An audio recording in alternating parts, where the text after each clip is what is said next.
আজ থেকে ১৫০টি বছর আগে শ্রী শ্রী মায়ের আবির্ভাব। এই ক্ষয়িষ্ণু জগতে সে এক মহান ঘটনা। জগতের মা যিনি, তিনি মানুষের শরীর অবলম্বন করে আবির্ভূত হয়েছিলেন এই পৃথিবীতে।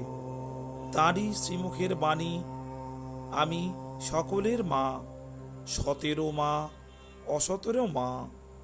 শুধু তাই নয়, শ্রী শ্রী মাকে যখন জিজ্ঞাসা করা হলো, তুমি কি এই সব ইতর জীবজন্তুদেরও মা? শ্রী শ্রী মা বললেন, হ্যাঁ, আমি তাদেরও মা। এই মা আমাদের কেমন মা?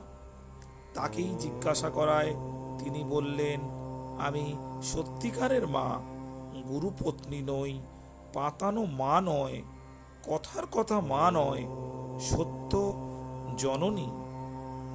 এক সর্বগ্রাসী মাতৃত্ব সমস্ত পৃথিবীটাকে একটি পরিবারে পরিণত করেছে।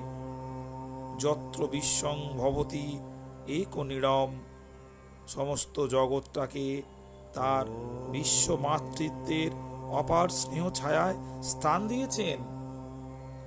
তিনি সমগ্র বিশ্বকে শান্তি লাভের উপায়টি বলেছেন। যদি শান্তি চাও, কারো দোষ দেখো না, দোষ দেখবে নিজের। জগতে কেউ তোমার পর নয়, জগৎ তোমার।